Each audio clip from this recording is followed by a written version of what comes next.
Kita sudah melihat bahwa maksud tanda di tangan dan di dahi yang disampaikan oleh Yohanes itu adalah tali sembahyang, Bapak Ibu ya.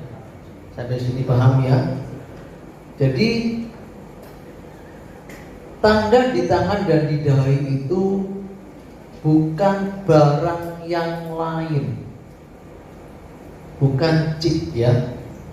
Di sini Bapak Ibu sudah ngerti ya bahwa chip itu tidak akan dapat mempengaruhi, mengatur, mengontrol, tidak bisa. Mengapa? Karena nesyama yang tadi saya bilang, nesyama itu hanya dapat dipengaruhi oleh apa tadi Bapak Ibu? Oleh pengajar. Makanya gereja itu butuh pengajaran Bapak Ibu. Kalau sampai gereja tidak memuridkan, maka dapat dipastikan jemaat akan stuck, berhenti di satu titik dan tidak akan pernah bertumbuh. Yesus tidak pernah memerintahkan kita membuat gereja besar. Tuhan Yesus memerintahkan supaya memuridkan. Kenapa? Karena pengajaran itu begitu penting, sangat penting, Bapak Ibu. Seperti isu 666 chip barcode, ingat tahun-tahun 80, 81 barcode dicurigai sebagai antikris, bener kan? Toh hari ini nggak terbukti. Sekarang gereja pakai QR code dan barcode hari ini dipakai di mana-mana. Sekarang KSK pakai barcode. Iya, sudah pakai barcode KSK-nya. Saya sudah pakai barcode KSK saya. Sekarang KTP kita pakai chip. Dan pengajaran-pengajaran yang sensasi, yang tidak memiliki keterkaitan dengan orang percaya hari ini terbantahkan dan tidak pernah terbukti, Bapak Ibu. Begitu pula dengan chip atau tanda tangan di dahi dan di tangan itu tidak terbukti gitu. Jadi ketika Rasul Yohanes menyatakan tanda di tangan dan di dahi pada Wahyu 13 ayat 16, Rasul Yohanes hendak menunjuk kepada tali sembahyang, tanda sembahyangnya orang Yahudi, Bapak Ibu. Pertanyaannya begini Bapak Ibu, mengapa Pak orang Yahudi menggunakan tefilin pada waktu sembahyang? Orang belajar itu kan pasti bertanya mengapa, bagaimana? Itu saya. Mengapa kok Pak? Kok harus pakai tali tefilin ya? Seharusnya kan ya sembahyang aja, gitu. Ternyata Bapak Ibu, tali sembahyang atau tefilin yang digunakan orang Yahudi untuk sembahyang, hal itu digunakan untuk menunjukkan kesalehan dan untuk menunjukkan bahwa mereka menyembah Allah Israel. Oh, ketika saya mengerti hal ini, saya terpukau. Mengapa Pak? Karena hal ini memiliki keterkaitan dengan pernyataan Yohanes ketika dia mengatakan di dalam Wahyu 13 ayat 16. Bisa minta tolong kita baca bersama-sama yuk. Wahyu 13 ayat 16. Saya terpukau dengan tujuan mengapa orang Yahudi ketika sembahyang menggunakan tali tefilin, Bapak Ibu. Nah, tolong ambilkan, saya akan bacakan. Dan ia menyebabkan sehingga kepada semua orang, kecil atau besar, kaya atau miskin, merdeka atau hamba, diberi tanda pada tangan kanannya atau pada dahinya. Jadi ketika saya menemukan mengapa orang Yahudi menggunakan tali tefillin untuk menunjukkan kesalehan dan untuk menunjukkan bahwa mereka menyembah Allah Israel, Allah yang benar, Bapak Ibu. Jadi pernyataan Yohanes di dalam Wahyu 13 ayat 16 ini itu teramalkan di dalam Ulangan 6 ayat 4 sampai 8. Bisa kita tolong buka. Jadi Rasul Yohanes, Ulangan pasal 6 ayat 4 sampai 8. Jadi Yohanes ketika menyatakan bahwa tanda di tangan dan di dahi itu juga akan dimiliki orang-orang yang tidak menyembah Allah yang benar, itu memiliki keterkaitan dengan Ulangan pasal 6 ayat 4 sampai 8. Saya akan bacakan Bapak Ibu perhatikan. Dengarlah, hai orang Israel, Tuhan itu Allah kita, Tuhan itu Esa. Jadi Ulangan 6 ayat 4 ini itu dikenal oleh orang Israel itu sebagai Sema. Sema itu sahadatnya orang Israel, ya. Ayat yang ke-5. Kasihilah Tuhan Allahmu dengan segenap hatimu dan dengan segenap jiwamu dan dengan segenap kekuatanmu. Apa yang kuperintahkan kepadamu pada hari ini haruslah kau perhatikan. Haruslah engkau mengajarkannya berulang-ulang kepada anak-anakmu dan membicarakannya apabila engkau duduk di rumahmu, apabila engkau sedang dalam perjalanan, apabila engkau berbaring, dan apabila engkau bangun. Perhatikan ayat 8. Haruslah juga engkau mengikatkannya sebagai tanda pada tanganmu, dan haruslah itu menjadi lambang di dahimu. Jadi Ulangan 6 ayat 4 sampai ayat yang ke-8 ini Bapak Ibu, ini adalah syahadat, saya bilang syahadat. Kalau orang Kristen itu menyebutnya sebagai pengakuan iman. Pengakuan imannya siapa, Pak? Pengakuan imannya orang Yahudi, Bapak Ibu. Makanya Ulangan 6 ayat 4 ini disebut Sema. Sema Israel.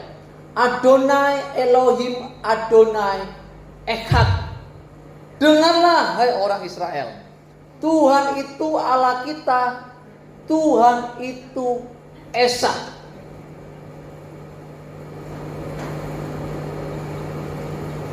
Jadi tanda tangan dan tanda yang di dahi yang dilakukan oleh orang Yahudi itu sebagai bentuk pengakuan imannya orang Israel, bahwa orang Israel, orang Yahudi sebagai orang yang menjunjung tinggi Taurat, menjunjung tinggi Torah, gitu. Makanya tali sembahyang itu ketika mereka sembahyang, mereka harus mengikatkannya di sebelah kiri. Pak, kenapa nggak di sebelah kanan? Kalau di sebelah kanan itu berarti orang yang tidak menyembah Allah Israel. Pak, kenapa di sebelah kiri? Karena Bapak Ibu, orang Yahudi itu ketika mereka sembahyang, mereka membawa gulungan Torah, membawa gulungan Taurat itu di sebelah kiri begini.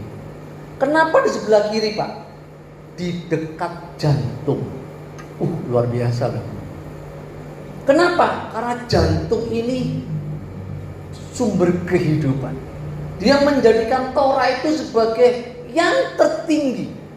Jadi bentuk penghormatan kepada Torah, maka dia harus mengenakan tali sembahyang sebagai pengakuan iman. Kenapa? Karena pada waktu sembahyang mereka selalu membawa Torah. Torahnya dibawa kemana? Torahnya ditaruh di mana? Ditaruh di tangan sebelah kiri dan dia harus memeluk Torah. Luar biasa. Torah harus didekatkan dekat jantung, Bapak Ibu. Jadi ketika Rasul Yohanes menyatakan bahwa orang yang tidak menyembah Allah yang benar, Allah yang disembah oleh Abraham, Ishak dan Yakub, mereka mengenakan tandanya di tangan kanan. Coba buka kembali di dalam Wahyu 13 ayat 16. Tandanya bukan di tangan kiri, tandanya di tangan kanan, Bapak Ibu. Wahyu 13 ayat ke-16. Dan ia menyebabkan sehingga kepada semua orang, kecil atau besar, kaya atau miskin, merdeka atau hamba, diberi tanda pada tangan kanannya. Jadi Yohanes hendak menunjukkan bahwa orang yang tidak menyembah Allah Israel, mereka menggunakan tanda itu di tangan kanannya, bukan di tangan kirinya. Dan di dahi mereka itu tertulis nama binatang. Tetapi orang benar, orang Yahudi, itu di dahinya itu tertulis nama Bapa. Wahyu 14 ayat 1. Saya minta tolong dibukakan. Saya bacakan dengan cepat. Dan aku melihat sesungguhnya anak domba berdiri di bukit Sion, dan bersama-sama dengan dia 144.000 orang, dan di dahi mereka tertulis namanya dan nama Bapaknya. Jadi Rasul Yohanes hendak menunjukkan bahwa orang yang tidak menyembah Allah Israel, mereka juga punya tanda yang mirip-mirip. Makanya kan hari ini kekristenan itu terus diserang loh. Saya pernah menyampaikan di Prayungan ya, Alkitab yang terus diserang palsu, disebut palsu, hanya Alkitabnya orang Kristen, ya kan? Nabi yang paling diserang, dia tidak disalibkan, tetapi orang yang disamakan itu Yesus, betul? Jadi di sepanjang sejarah kehidupan manusia, kekristenan terus diserang, dan antikris tidak akan tinggal diam. Antikris akan terus membombardir seperti Rusia membombardir Ukraina, nggak berhenti. Ya. Makanya Bapak Ibu harus mengenal siapa antikris itu. Rasul Yohanes hendak menekankan bahwa orang yang tidak menyembah Allah yang benar, yaitu Allah yang disembah oleh Abraham, Ishak dan Yakub, mereka juga memiliki tanda di tangan dan di dahi, Bapak Ibu. Tanda orang-orang yang tidak menyembah Allah yang benar itu tandanya di tangan sebelah kanan, dahinya tertulis nama binatang itu. Di dalam Wahyu 14 ayat 11. Bisa minta tolong bacakan. 1. Orang berdiri dengan cepat, yuk. Wahyu 14 ayat 11. Oke, saya bacakan aja ya.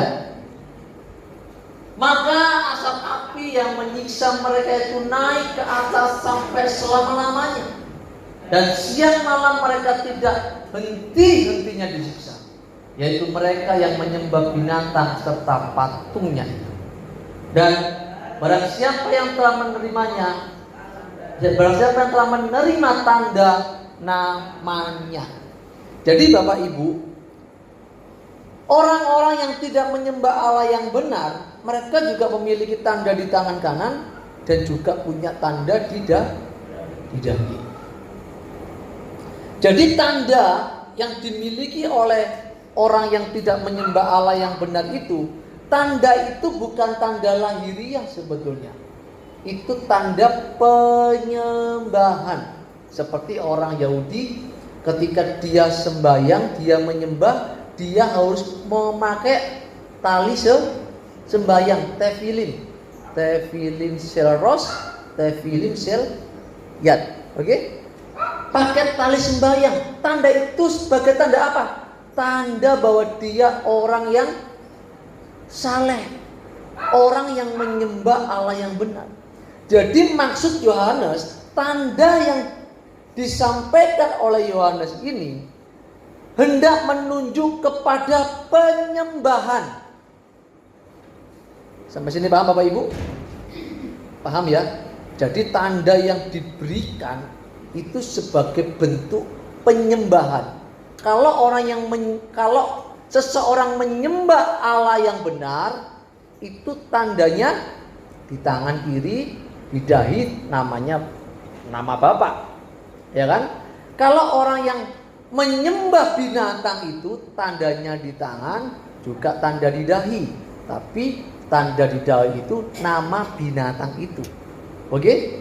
Jadi tanda yang dimaksudkan oleh Yohanes di sini hendak menunjukkan sebuah penyembahan. Ya, jadi tolong diperhatikan sebagai bentuk menyembah Bapak Ibu. Jadi tanda yang dimaksudkan ini itu bukan fisik. Selama ini kan berita hoax yang disebar begitu lama sampai merasuk ke sumsumnya orang Kristen, sampai merasuk ke kalbunya orang Kristen. Jadi kalau bicara antikris langsung 666, 666 gitu kan. Kenapa? Karena ditebar sebegitu ekstrimnya sampai orang Kristen berpikir bahwa tanda di tangan dan di dahi itu fisik. Padahal Yohanes tidak bicara fisik. Yohanes bicara tanda itu berbicara penyembahan. Oke? Sampai sini paham? Penyembahan. Jadi bukan angka 666, bukan chip, tapi penyembahan Bapak Ibu. Kalau bukan fisik maksudnya gimana Pak? Bukan fisik itu bukan berarti nama Bapak kita cari Alkitab tulisi Yesus, Allah Bapak tempel di sini. Tidak begitu. Artinya penyembahan itu isinya di sini. Ya. Percuma orang menggunakan lambang-lambang kekristenan, tapi kalau isinya dunia itu kan juga percuma. Betul? Anting-antingnya salib, kalungnya salib, tapi mesoan. Paham? Ya kan? Ke gereja bawa Alkitab menunjukkan orang Kristen utang gak bayar. Jadi fisik itu tidak penting sebetulnya. Makanya pernah Yesus berkata, untuk apa tanda besar-besar itu? Yesus menegur orang Farisi dan ahli Taurat. Untuk apa tanda besar-besar itu? Tefilin itu buat apa? Tuhan menegur mereka. Yang terpenting itu isinya. Ya, jadi maksud tanda di dahi itu bicara tentang cara berpikir. Oke? Cara berpikir. Jadi Yohanes hendak menunjukkan apa yang ada di isi otakmu, apa yang ada di jantungmu. Kalau kita hanya casingnya Kristen, ya, tanda semuanya salib kekristenan. Tapi kalau isinya ini pengen sugih, ya, karena kita mencatat barang siapa yang ingin kaya akan jatuh ke dalam berbagai-bagai. Setuju ya? Pak nggak boleh kaya, jadilah kaya tapi nggak boleh ingin kaya. Oke? Jadilah berkat dimanapun Bapak Ibu berada. Artinya Bapak Ibu harus memaksimalkan potensi hidup supaya Bapak Ibu cakap, Bapak Ibu memiliki materi, Bapak Ibu pakai materi itu untuk bersahabat dengan Tuhan. Kan begitu, ya kan? Jadi untuk apa kita mengenakan aksesoris kekristenan, hal-hal yang fisik tetapi isinya itu duniawi, Bapak Ibu? Makanya Rasul Yohanes mengatakan itu bukan fisik, tetapi lebih berbicara kepada hal-hal yang rohani, Bapak Ibu. Makanya berbicara tentang antikris, orang Kristen melupakan bahwa ada satu sosok yang paling berbahaya, yang tidak pernah dikenali sampai hari ini. Mengapa begitu, Pak? Karena mereka melihatnya fisik, ya nggak bisa ketemu, ya. Orang Kristen kalau bicara akhir zaman, antikris selalu dihubungkan dengan angka, dengan chip, ya. Sampai orang Kristen bingung, sebetulnya siapa sih antikris itu? Fisik ya? Nyata ya? Orang Kristen nggak kenal. Dan angka 6, chip, barcode, berita-berita pengajaran yang hoax itu hendak menyamarkan, hendak membuat orang Kristen menjadi bingung mengenal siapa sih sebenarnya antikris itu. Siapa sih sebenarnya antikris yang sebenarnya itu? Gitu. Kalau orang Kristen di akhir zaman ini memahami bahwa tanda di tangan dan di dahi itu berbicara penyembahan, ya, maka kita mendekati mengenal siapakah antikris yang sesungguhnya, Bapak Ibu.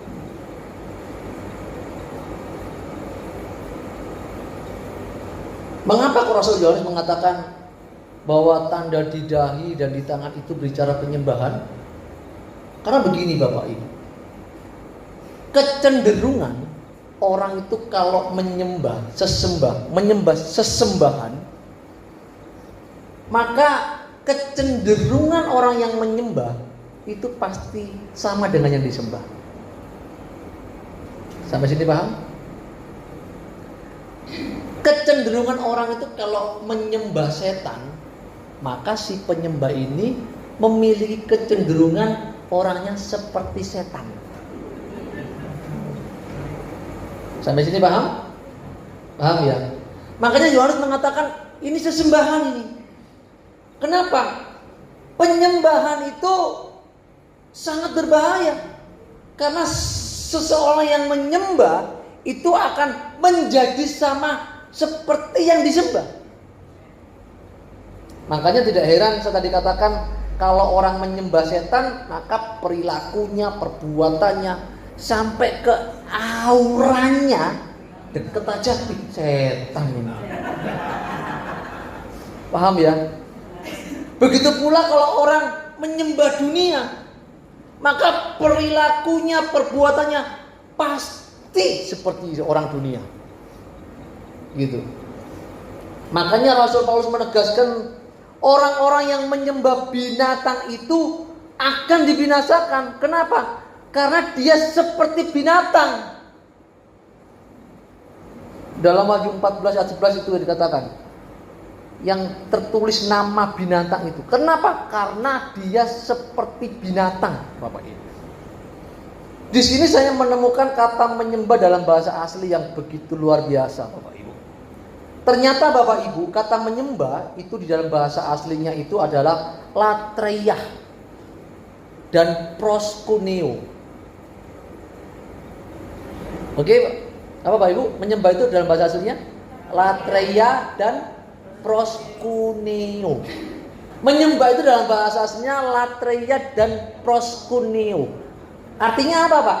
Artinya itu memberi nilai tinggi. Wih, luar biasa ya. Jadi menyembah itu artinya memberi nilai tinggi. Itu menyembah. Jadi kalau orang memberi nilai tinggi harta, mengagung-agungkan harta, berarti dia menyembah Oke, pinter ya. Kalau orang memberi nilai tinggi setan, mengagung-agungkan setan, berarti dia menyembah. Oke. Kalau orang memberi nilai tinggi uang, mengagung-agungkan uang, berarti dia penyembah uang. Kenapa? Karena dia memberi nilai tinggi kepada objek sesembahannya. Bapak Ibu. Jadi Bapak Ibu, kebenaran ini, kata asli menyembah ini, saya menemukan korelasi hubungan ketika Rasul Yohanes mengatakan tanda di dahi itu penyembahan. Jadi kalau sampai seseorang menyembah binatang, menyembah dunia, ini pemberontakan terhadap Allah. Jadi yang membuat seseorang berontak menjadi pemberontak, mengkudeta Allah, itu bukan fisiknya, tetapi apa? Pikirannya, filosofinya. Bapak Ibu, makanya kalau nilai orang jangan fisiknya ya. Setuju? Fisik itu bisa membohongi. Bapak Ibu kalau pergi ke mall, kalau ada orang pakai celana pendek, pakaian biasa, biasanya orang kaya itu. Tapi kalau orang yang kayanya barusan atau baru kaya sedikit, lebih mentereng. Betul. Kalau orang yang kaya sungguhan, itu malah nggak kelihatan Bapak Ibu. Orang pinter itu akan lebih merendah Bapak Ibu. Tapi kalau orang yang belum pinter, itu biasanya sombongnya ampun-ampun. Paham ya? Paham ya? Makanya jangan lihat fisik. Fisik itu menipu Bapak Ibu. Jadi ketika Yohanes mengatakan pemberontakan yang sesungguhnya itu adalah cara berpikir. Tanda di dahi ini loh, pikiran ini loh, filosofi ini loh, yang menjadikan seseorang menjadi pemberontak atau bukan pemberontak, Bapak Ibu. Oleh sebab itulah cara berpikir seseorang, mindset seseorang, itu yang dapat mengubah seseorang dia mau menjadi apa. Cara berpikir seseorang, mindset seseorang, itulah yang dapat mengubah sifat seseorang. Amin. Jadi bukan bajunya, bukan kalungnya, bukan anting-antingnya ya. Anting-anting orang yang suka pakai aksesoris yang glamor-glamor, itu karena cara berpikirnya salah. Setuju? Saya sering kali bilang sama istri saya, janganlah kita ini bernilai oleh orang lain karena aksesoris. Orang kalau melihat kita bernilai karena aksesoris, yang bernilai itu bukan kita sesungguhnya, aksesorisnya. Setuju? Makanya jangan pengen dianggap kaya sama tetangga. Dianggaplah Bapak Ibu menjadi orang yang benar. Amin. Gak dianggap kaya gak apa-apa, karena kalau orang menganggap kita kaya, dia itu menilai harta kita tok. Setuju? Jadilah orang yang berdampak, yang berfungsi, yang berkenan di hadapan Allah dimanapun Bapak Ibu berada. Orang melihat Tuhan dalam hidup Bapak Ibu, itu lebih bernilai. Amin. Makanya cara berpikir seseorang yang salah itu akan terekspresi lewat perilakunya, terekspresi lewat kehidupan setiap hari Bapak Ibu. Dan cara berpikir seseorang itu akan menentukan pribadi seseorang. Ketika kita mendengar penjelasan ini, kita telah mendekati untuk mengenal siapakah antikris itu. Ya, saya akan tunjukkan Bapak Ibu kata asli antikris sebelum kita melihat ciri-cirinya antikris. Ya. Jadi dalam bahasa aslinya antikris itu dalam bahasa Yunaninya itu adalah anti Kristos. Antikristos, Bapak Ibu. Yang artinya, jadi antikristos ini terdiri dari dua kata, yaitu dari kata anti dan Kristos. Anti itu artinya melawan, menentang, beroposisi. Itu anti. Sedangkan kata Kristos itu menunjuk kepada Kristus yang diurapi, Mesias. Bapak Ibu, tadi kita sudah tahu bahwa yang membuat seseorang menjadi pemberontak itu karena cara berpikir. Kita melihat ternyata antikristos itu bicara anti, itu melawan. Jadi perlawanan terhadap Allah, orang yang menentang Allah, orang yang melakukan oposisi terhadap Allah, itu sumbernya dari pikiran. Ya. Jadi pengertian antikris di dalam bahasa aslinya ini hendak memberikan satu titik terang, Bapak Ibu. Ternyata antikris itu memiliki ciri-ciri. Dan Alkitab sudah mencatat begitu gamblangnya, Bapak Ibu. Kita baca ya. Kita baca ciri-cirinya antikris. Yang pertama, di dalam 1 Yohanes 4 ayat yang ketiga.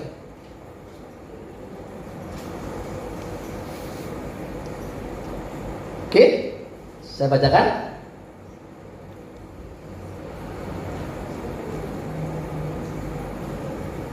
Dan setiap roh yang tidak mengaku Yesus, perhatikan ya. Dan setiap roh yang tidak mengaku Yesus tidak berasal dari Allah. Roh itu adalah roh. Dan tentang dia telah kamu dengar bahwa ia akan datang, dan sekarang ini ia sudah ada di dalam dunia. Saya ini agak bingung ketika ada pengajaran antikris belum datang, sekarang itu hanya rohnya. Bingung saya. Padahal saya belajar sejarah itu sampai kepala saya ini kunyeng. Ya, saya belajar tentang gereja mula-mula, belajar tentang aniaya, saya belajar tentang para martir. Itu semua antikris yang bertindak. Kok tiba-tiba ada pengajaran antikris belum datang loh? Yang datang itu rohnya. Loh iya, itu ketika Tesalonika baru ditulis. Dia nggak belajar konteks ternyata. Antikris sudah datang, Bapak Ibu. Dan cirinya yang pertama, antikris itu dia tidak akan pernah mengakui bahwa Yesus tidak berasal dari Allah. Siapa mereka? Gak perlu dijawab, simpan di hati aja. Oke? Yang kedua, siapakah antikris itu? Cirinya seperti apa? 1 Yohanes 2 ayat 22.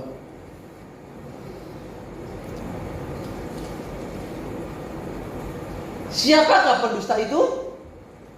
Bukankah dia yang menyangkal bahwa Yesus adalah Kristus? Dia itu adalah antikristus, yaitu dia yang menyangkal baik Bapa maupun Anak. Gak ada Bapa itu cuma versinya Yesus aja. Allah itu Esa, gak ada namanya. Oke, jelas ya? Simpan di hati aja. Ciri selanjutnya 2 Tesalonika 2 ayat yang keempat.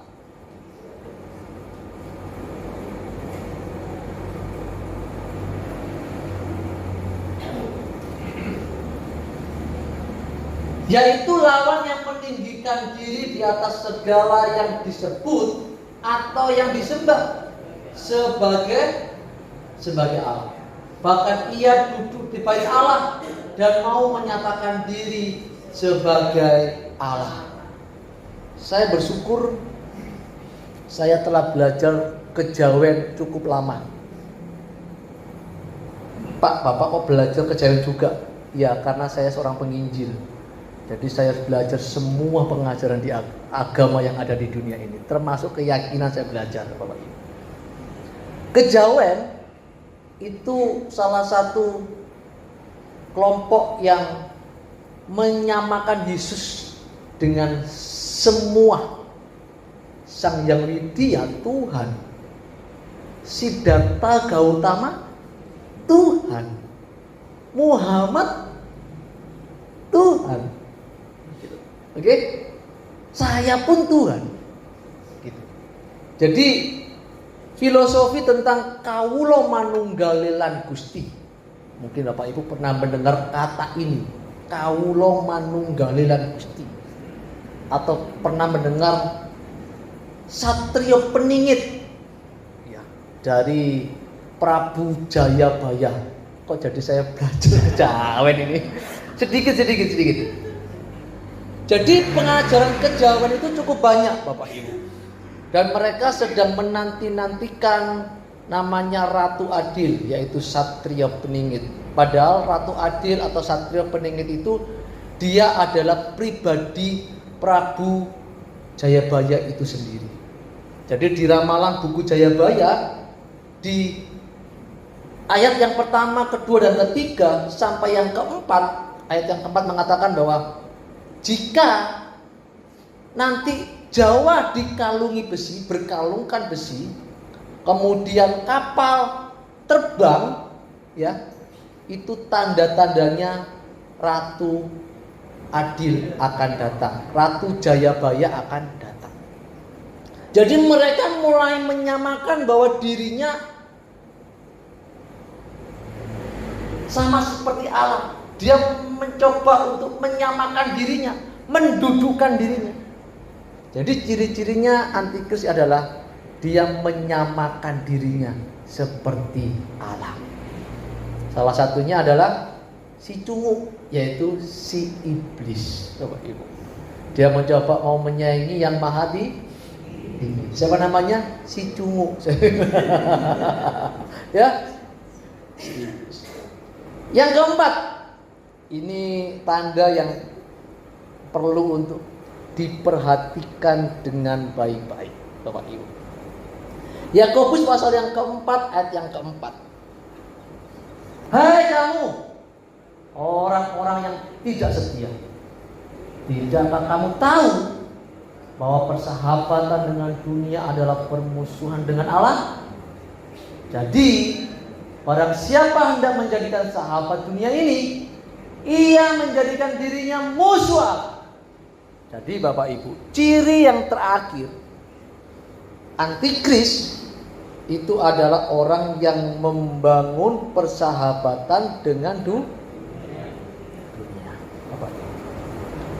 Dari ciri-ciri ini Bapak Ibu, dan dari pelajaran yang pernah kita bahas bulan kemarin mengenal akhir zaman, dan juga penjelasan tadi, ya, ternyata antikris itu terlalu majemuk, terlalu banyak ternyata. Kok bisa Pak? Oh iya, ternyata ada antikris seperti siapa? Nero, ya kan? Juga ada antikris, paham? Ya kan? Ada antikris yang suka potong-potong orang di timur, ISIS. Betul? Ternyata Bapak Ibu, ketika saya pelajari kata antikris, itu ternyata ada banyak antikris. Makanya antikris itu digolongkan menjadi dua. Ada antikristoi. Antikristoi itu antikris yang menunjuk kepada kejamakan. Antikris toi itu antikris yang jamak. Kok jamak Pak? Jadi bingung saya. Saya juga awalnya juga bingung. Awalnya saya bingung. Makanya sekarang saya sudah nggak bingung. Saya ajarkan ke Bapak Ibu ya. Kok banyak? Iya Bapak Ibu. Antikris ini karena dia banyak, maka dampak dari antikristoi ini itu temporal. Temporal itu cuma punya waktu yang tidak selamanya. Temporal itu, ya, durasinya enggak selamanya. Temporal, ya. Jadi antikristoi itu terjadi bisa di daerah tertentu, gitu. Misalnya di daerah yang garis keras, di situ antikrisnya kuat. Berarti di situ antikristusnya bukan antikristus yang sesungguhnya, tetapi dia antikristoi. Oke, paham? Seperti Nero.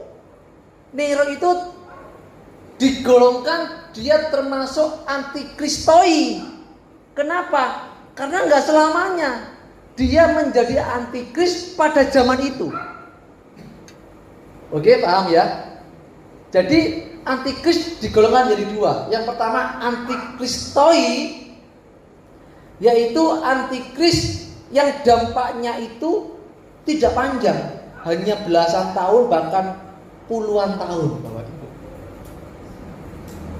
Oke?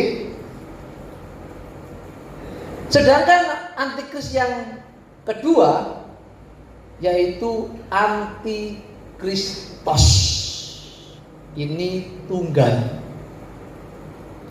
Inilah sosok antikris yang memiliki gema panjang sampai Tuhan datang kedua kali. Jadi antikristos ini adalah pribadi oknum yang gemanya itu panjang sampai Tuhan datang, Bapak Ibu. Dan kita orang Kristen harus mengenal siapakah dia. Siap-siap Bapak Ibu ya. Siapakah dia?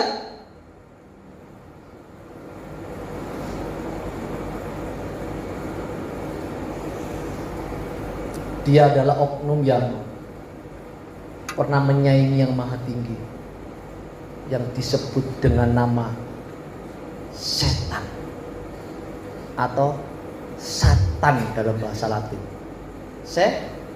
Setan atau Satan. Makanya saya melihat ini pribadi atau sosok yang luar biasa.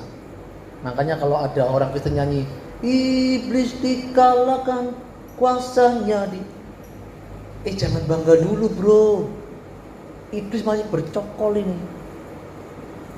Ya. Jadi kalau sampai orang Kristen tidak mengenal siapa antikris yang sesungguhnya, maka dia cenderung ceroboh hidup. Pak, kok bisa setan, Pak? Iya, setan adalah satu oknum yang sudah ada sejak semula, yang terus bergerilya merusak rancangan Allah. Dia ada sampai dunia dibinasakan, Bapak Ibu.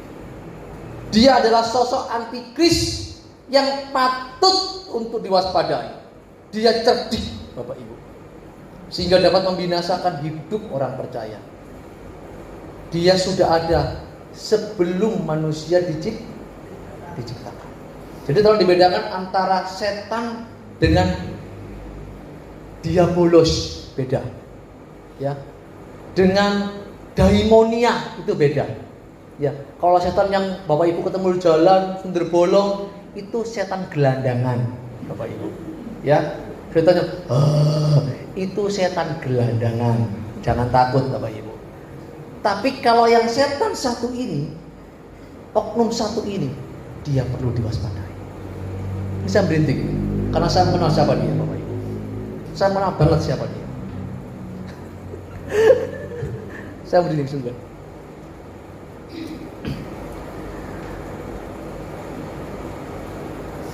Setan atau Satan, dia adalah oknum yang sangat cerdik. Dia adalah pribadi yang sangat patut untuk diperhitungkan, Bapak Ibu, berkaitan dengan perjalanan iman kekristenan. Karena setan tidak menghendaki dirinya dihukum oleh Allah. Makanya untuk bicara tentang pelajaran setan, iblis atau Lucifer, itu butuh pembahasan khusus yang panjang, Bapak Ibu. Karena ini memiliki kaitan yang kuat berkaitan dengan mengapa manusia diciptakan. Ini pencarian saya begitu lama. Saya ini pernah protes sama Tuhan, Tuhan, kenapa toh kok kamu menciptakan manusia di bumi? Kan Tuhan tahu di bumi setan dibuang. Itu saya tanya sama Tuhan. Dan jawabannya di pelajaran Lucifer. Bapak Ibu, saya nggak nanti mendadak kemana-mana. Jadi Lucifer atau setan ini itu adalah oknum yang terus bergerilya, terus menyerang, terus mengintai kehidupan orang-orang percaya, sampai orang percaya menjadi pemberontak-pemberontak Allah.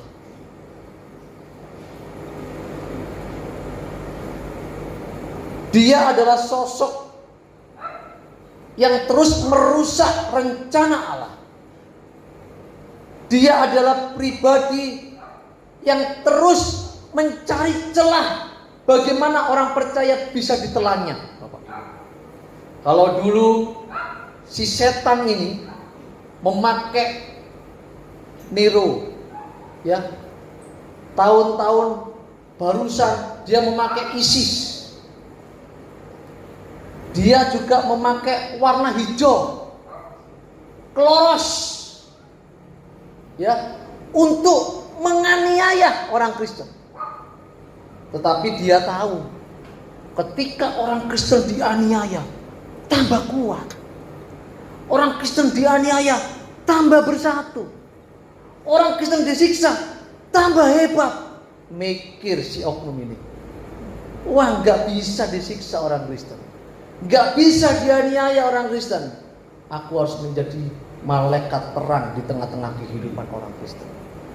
Sehingga iblis hari ini menjadi malaikat terang, menjadi sosok malaikat terang, seakan-akan orang baik dia, seakan-akan pribadi yang baik. Dan kecakapan Lucifer ini, kecakapan setan ini berhasil. Kita melihat hari ini gereja terpecah, berkeping-keping, terbagi menjadi ratusan sinode. Itu karena ulah dari sisi setan. Kita melihat barusan di media sosial, pendeta saling menyerang pendeta. Itu pasti ulah si cungu ini, ya kan? Gereja mulai kosong, itu pasti ulah si cungu ini.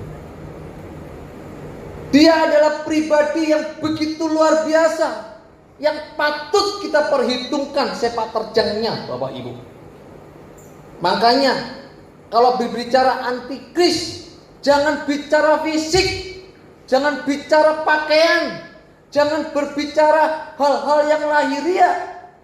Berbicara antikris, ternyata ada satu oknum yang luar biasa yang patut untuk kita perhitungkan sepak terjangnya. Dia adalah si Satan, si setan yang pernah memberontak, yaitu di kekekalan sebelum ada langit dan bumi, Bapak Ibu, sebelum ada manusia. Jadi setan akan terus tertawa ketika orang Kristen memahami antikris itu hanya lahiriah. Dia tertawa, hehehe. Setan akan tertawa dan terpaha-paha. Dia akan tersenyum manis melihat orang Kristen yang suka berdoa tapi nggak berubah seperti Yesus. Hehehe. Teruslah kamu beribadah ke gereja, hehehe, tapi jangan seperti Yesus. Nggak takut setan dengan doa syafaat kita. Setan nggak takut dengan kegiatan ibadah kita di gereja. Nggak takut dia. Yang ditakutkan oleh setan ketika Bapak Ibu berjuang hidup seperti Yesus hidup. Makanya Bapak Ibu, dengan cara yang cantik, iblis masuk ke dalam pikiran. Oke? Sepertinya orang-orang Kristen kan baik-baik, ya kan? Sepertinya kan orang Kristen kan saleh-saleh. Kalau di dalam gereja kan semuanya malaikat. Setuju? Shalom Ibu, Shalom Bapak. Bagaimana kabarnya? Oh puji Tuhan, sehat. Tuhan berkati. Malaikat semua Bapak Ibu. Tapi di rumah sama istrinya, bojoku gak ngerti-ngerti. Kalau manggil istrinya itu gak pantas, manggil suaminya gak pantas. Kalau marahin anaknya seperti pendekar. Tapi kalau di gereja seperti, bukan saya ngomong loh ya Bapak Ibu, saya cuma hanya gini aja loh ya.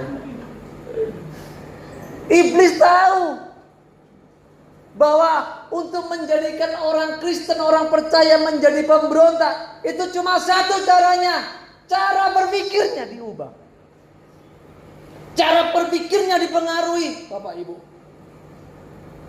Makanya Bapak Ibu, orang Kristen yang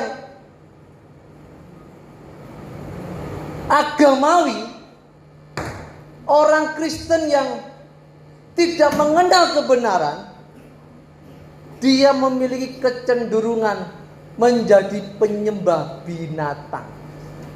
Makanya untuk bisa merusak cara berpikir manusia, iblis itu menjadikan sarana pengajaran itu menjadi medianya dia untuk merusak. Makanya tidak heran pengajaran tentang akhir zaman, pengajaran tentang antikris itu semuanya menyimpang dari kebenaran. Setuju? Tadi kan baru Bapak Ibu tahu kan? Oh ternyata 666 itu bukan vaksin. 666 itu bukan nanti akan datang. 666 itu sudah ada dan sudah berlalu. Kan baru tahu malam ini. Bener nggak? Oh chip itu cuma komponen elektronik, nggak bisa mempengaruhi manusia. Itu kan baru tahu malam ini. Setuju? Pengajaran-pengajaran yang sudah lama digaungkan, ditebarkan sebagai perangkap, ditebarkan sebagai ranjau-ranjau itu kan menerkam banyak orang Kristen, Bapak Ibu. Makanya pengajaran-pengajaran yang dapat diterima di dalam gereja, iblis pakai orang-orang yang gak tulus, orang yang gak takut Tuhan, orang yang gak pernah mikir kalau aku ngajar salah nanti bertanggung jawab di hadapan Tuhan. Itu gak mikir. Saya ini heran kenapa ya di media sosial tuh orang masih saja ya menyebar berita-berita hoax tentang chip. Makanya pengajaran tentang Allah yang benar itu sangat penting. Pengajaran yang benar itu sangat penting. Mengapa Pak? Karena akan menciptakan manusia-manusia yang menyembah dengan benar, Bapak Ibu. Orang yang menerima pengajaran yang benar, dia akan menjadi penyembah-penyembah yang benar. Orang yang menyembah Allah yang benar, orang yang menjadi penyembah-penyembah yang benar, maka dia akan dapat menikmati persekutuan dengan Tuhan. Persekutuan dengan Tuhan inilah yang mengisi nesyamanya, Bapak Ibu. Ya, yang mengisi jiwanya. Makanya orang yang mengenal kebenaran, orang yang diajar tentang kebenaran, maka orang-orang seperti ini itu hidupnya merasa tidak lengkap, hidupnya menjadi kosong, hidupnya menjadi tidak aman jika tanpa Tuhan. Itu orang yang belajar kebenaran yang benar. dia akan membutuhkan Tuhan. Dia nggak butuh apapun di dunia ini. Yang bisa mengisi hidupnya cuma satu, Tuhan. Itu kalau orang diajar kebenaran. Tetapi berbeda dengan setan, Bapak Ibu. Setan itu terus memberikan peluang kepada pengajar-pengajar yang sesat, pengajar-pengajar yang nggak benar, supaya orang-orang yang mendengar pengajaran yang salah, ya, mereka menjadi penyembah-penyembah setan. Di sini Bapak Ibu harus ketahui ya, setan, iblis, setan atau Satan, mirip-mirip ya. Setan atau Satan, SE sama SA. Ya. Setan atau Satan atau iblis itu pribadi oknum yang tidak bisa mengisi nesiamanya manusia. Yang bisa mengisi nesiamanya manusia cuma satu, Tuhan. Iblis itu supaya bisa mengisi nesiamanya manusia, maka setan membutuhkan media. Setan menggunakan mobil. Setan menggunakan uang. Setan menggunakan rumah supaya setan bisa dinikmati. Beda dengan Tuhan. Tuhan itu nggak butuh apapun. Orang kalau mau jiwanya atau nesiamanya diisi, dia cukup butuh Tuhan. Dan Tuhan bisa mengisi hidup orang itu. Setan nggak bisa. Setan itu supaya bisa dinikmati oleh orang, maka setan membutuhkan sarana. Jadi seseorang tidak dapat membangun persekutuan dengan setan. Seseorang tidak bisa membangun hubungan dengan setan tanpa menikmati hal-hal yang duniawi, Bapak Ibu. Bapak Ibu di sini bisa melihat orang kalau pergi ke dukun yang dicari apa? Hah? Hartanya ya. Betul, hartanya. Bukan setannya ya. Setuju? Orang kalau menyembah di pohon besar, kasih Yosua, Mbah, kula nedhi nomor, mugi-mugi nginjing kula angsal 4 angka, sekawan angka nggih. Yang dicari itu siapa? Dapat angkanya, bukan setannya. Betul? Makanya iblis supaya dapat mengisi jiwa manusia, dia membutuhkan fasilitas dunia.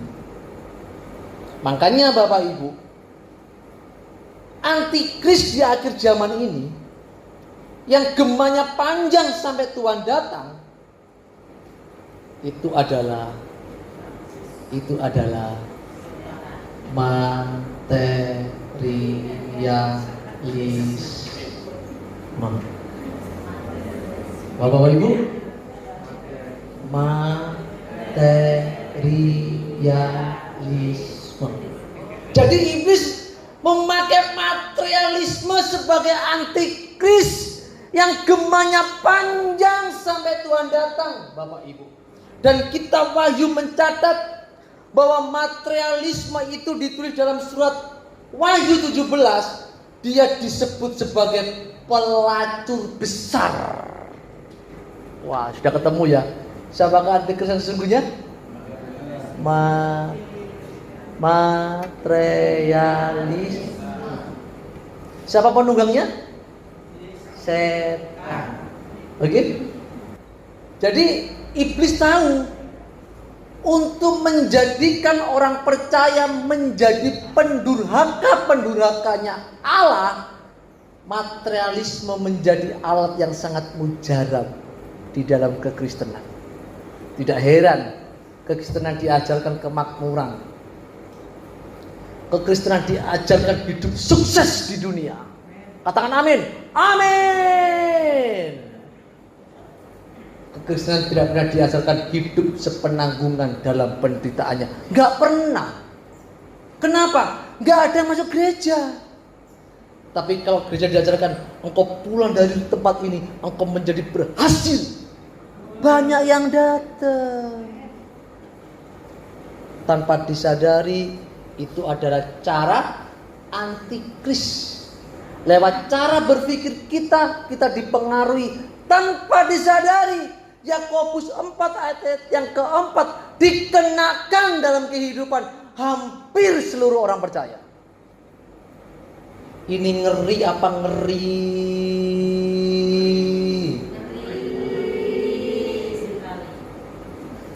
Paham ya?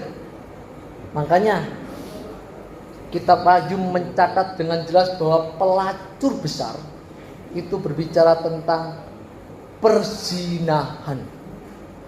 Kata pelacur atau perzinahan dalam Alkitab biasa menunjuk kepada kemurtatan dan ketidaksetiaan kepada Allah. Makanya dikatakan barang siapa membangun percintaan, itu dalam bahasa yang lain dikatakan berselingkuh. Coba.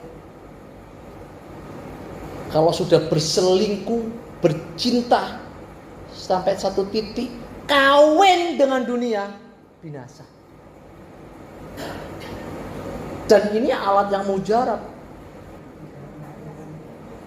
Antikris yang sesungguhnya itu adalah perzinahan rohani. Cara berpikir mindset yang dibuat menjadi materialisme. Orang itu akhirnya orang Kristen, orang percaya karena pikirannya sudah materialisme. Ketika berurusan dengan Tuhan yang dibawa persoalan lahiriah. Ketika ketemu Tuhan yang dibawa apa? Urusanku Tuhan. Tuhan, aku punya masalah. Tolong masalahku Tuhan. Tuhan bilang begini sambil garuk-garuk kepala. Nah, masalahmu itu memurnikan imanmu loh nak. Tapi aneh, enggak Tuhan, tolong cabut masalahku. Bener cabut. Kamu di Balikpapan ya? Jangan Tuhan, aku masih mau tinggal di dunia. Kelihatan bahwa dia sudah kawin dengan dunia. Ketika orang percaya berhubungan dengan Tuhan, dari survei yang saya lakukan, 89% orang ketemu Tuhan urusannya duniawi. Gereja pecah karena uang. Sinode pecah karena uang.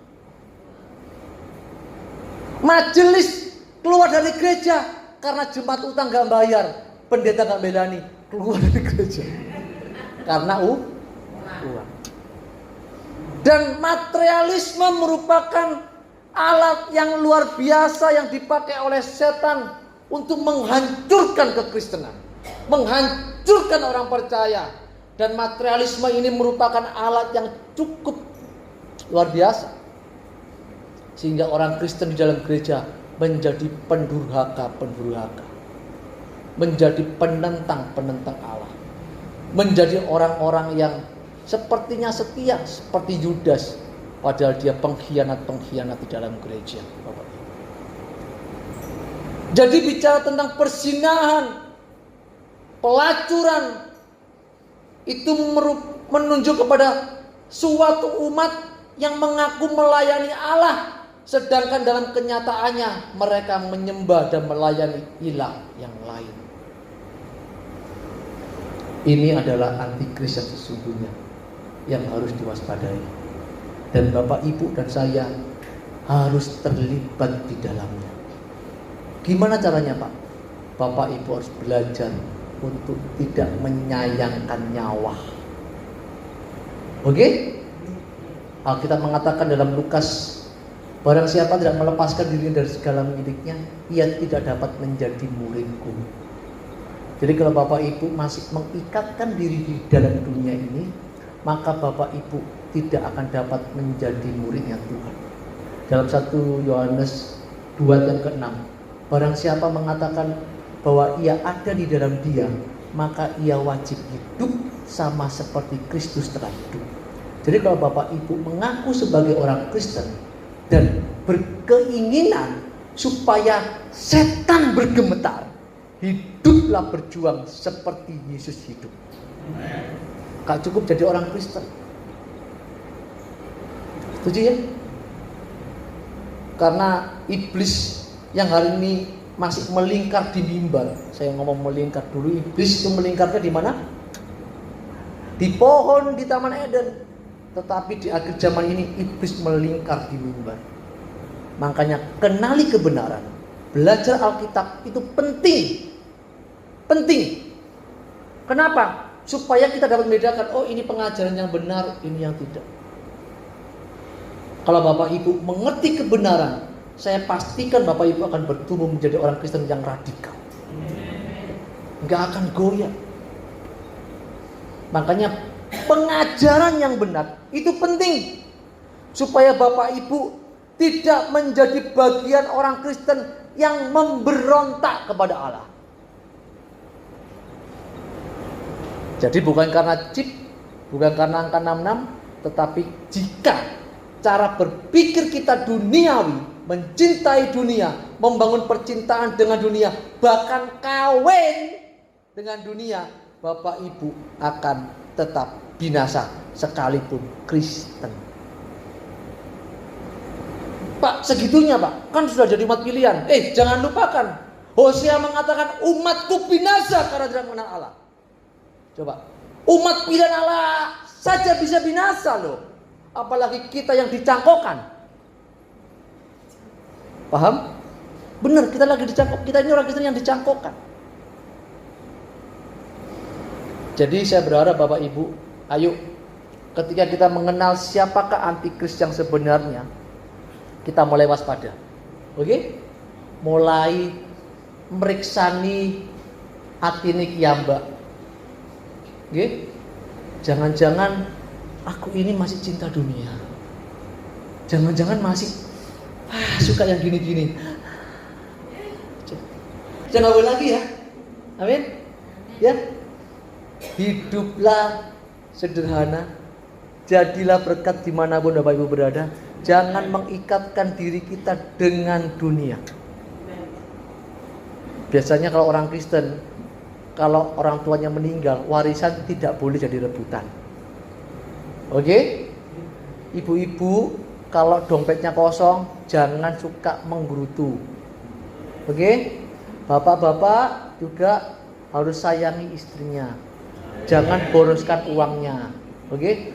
Pergunakan segala yang kita miliki untuk kemuliaan nama Tuhan. Setuju ya? Karena si iblis ini, si setan ini akan terus menggunakan materialisme sebagai alat untuk menjadikan orang percaya menjadi pendurhaka-pendurhaka di akhir zaman. Kiranya kebenaran ini dapat membangun kebenaran yang ada dalam diri kita, dan saya berharap Bapak Ibu menjadi orang-orang yang dapat memenangkan jiwa untuk kerajaan surga. Tuhan berkati. Amin.